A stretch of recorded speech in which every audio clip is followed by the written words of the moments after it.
Assalamualaikum warahmatullahi wabarakatuh. Perkenalkan, nama saya Nur Raihana Zulfa, NIM 2010111070. Di sini saya akan menjelaskan tentang strategi mengajar yang menggunakan kecerdasan interpersonal. Perlu diketahui terlebih dahulu, apa sih kecerdasan interpersonal itu? Kecerdasan interpersonal adalah kemampuan memahami dan berinteraksi dengan orang lain secara efektif dan kemampuan mempertahankan hubungan yang sudah terjalin sebelumnya sehingga memungkinkan aktivitas pembelajaran yang dilakukan dengan proses interaksi kerjasama dalam sebuah usaha kelompok belajar. Inti dari pendekatan kecerdasan interpersonal adalah bekerja sama untuk melakukan sesuatu yang tidak mungkin. Mengajar menggunakan pendekatan kecerdasan interpersonal memungkinkan proses input pengetahuan terjadi pada klaster otak bagian lobus frontal, lobus temporal, hemisfer kanan, dan sistem limbik. Terdapat 7 strategi mengajar yang melibatkan kecerdasan interpersonal.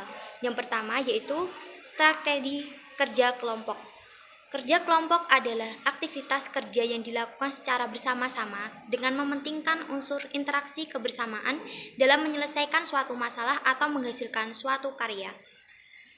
Strategi kerja kelompok yaitu bukanlah sebuah model instruksional, melainkan sebuah strategi yang dirancang untuk meningkatkan keterlibatan lewat interaksi siswa-siswa saat model-model lain digunakan.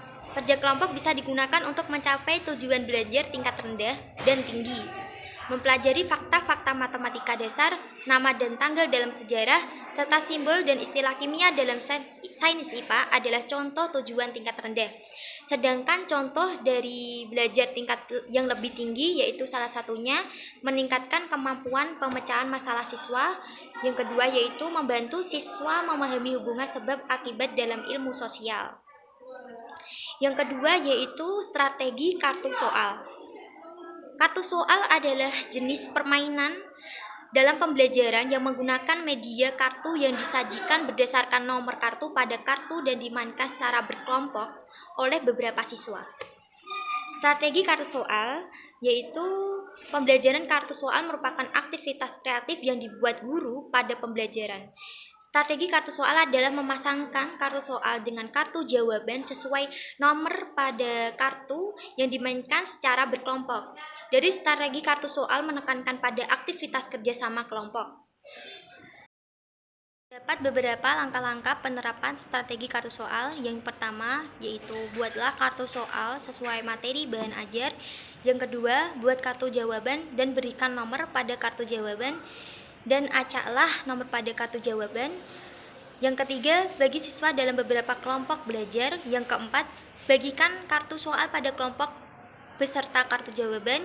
Yang kelima, siswa berkelompok mengerjakan soal dan mencari kartu soal untuk jawaban yang cocok.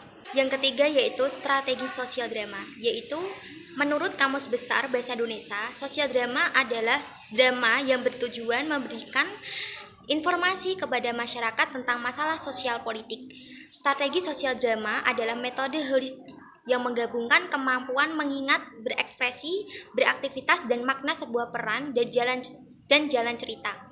Banyak konsep pengajaran yang rumit dicerna oleh siswa dapat dengan mudah diselesaikan dengan metode drama. Strategi sosial drama dalam pembelajaran digunakan untuk memberikan informasi kepada siswa mengenai masalah-masalah politik atau masalah-masalah lainnya yang terjadi di lingkungan sosial masyarakat.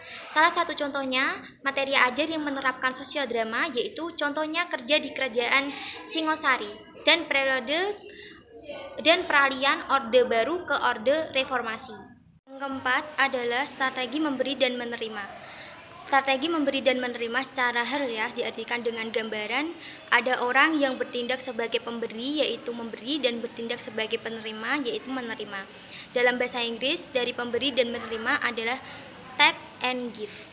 Strategi memberi dan menerima yaitu penguasaan materi pembelajaran melalui kartu berpasangan dengan saling bertukar informasi dan pengevaluasian yang bertujuan mengetahui pengetahuan atau penguasaan siswa terhadap materi yang diberikan di dalam kartu dan kartu pasangannya.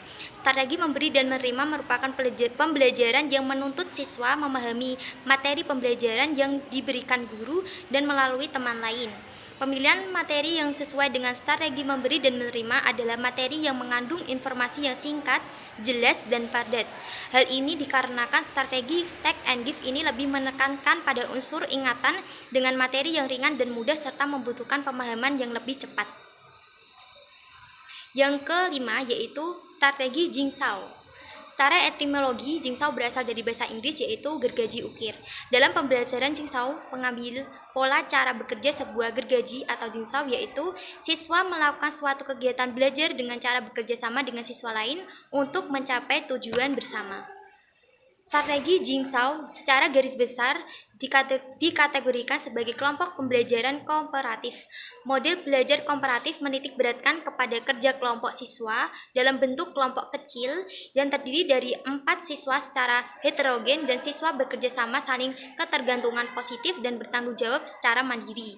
Strategi jigsaw memungkinkan siswa memiliki banyak kesempatan untuk mengemukakan pendapat dan mengelola informasi yang didapat dan meningkatkan keterampilan informasi, berkomunikasi, dan anggota kelompok bertanggung jawab atas keberhasilan kelompok dan ketuntasan bagian materi yang dipelajari dan dapat mencapai kelompok kepada kelompoknya. Keenam yaitu strategi cerdas cermat berantai. Dalam suatu lomba yang dilakukan antar kelompok dalam menjawab pertanyaan-pertanyaan yang disiapkan penyaji atau guru. Strategi cerdas cermat berantai mengacu pola kerja multi-intelligences dalam diri setiap siswa, bahwa selalu ada satu atau lebih kecerdasan yang menonjol yang dimiliki setiap siswa. Pemilihan strategi mengajar cerdas cermat berantai mewakili kecerdasan interpersonal. Cerdas cermat berantai mirip lomba cerdas cermat pada umumnya yang menyajikan pertanyaan dari penyaji lomba atau guru. Cerdas cermat berantai dilaksanakan dengan cara menjawab pertanyaan-pertanyaan dari pemberi soal. Cara menjawab pertanyaan strategi ini dapat dilakukan dengan bantuan teman pada deretan kawan yang sekelompok. Yang ketujuh yaitu surat untuk sahabat. Strategi surat untuk sahabat yaitu siswa membuat surat berisi pertanyaan dan surat dijawab oleh sahabatnya. Surat dikembalikan ke teman pengirim untuk dikomentari. Strategi surat untuk sahabat dalam konteks pembelajaran. Strategi surat untuk sahabat memberikan porsi belajar yang menekankan interaksi saling belajar dari suatu materi yang dipelajari bersama. Penekanan strategi ini adalah memfasilitasi kelompok siswa yang memiliki kemampuan untuk memahami dan membuat perbedaan-perbedaan pada suasana hati, maksud, motivasi, dan perasaan terhadap orang lain yang mencakup kepekaan terhadap rasa pertemanan dan persahabatan. Pemilihan strategi surat untuk sahabat pada kelas yang dipenuhi siswa-siswa interpersonal merupakan upaya cerdas guru untuk memberikan rasa senang kepada siswa saat mempelajari suatu materi. Sekian penjelasan dari saya, kurang lebihnya mohon dimaafkan. Wabillahi taufiq wal hidayah. Wassalamualaikum warahmatullahi wabarakatuh.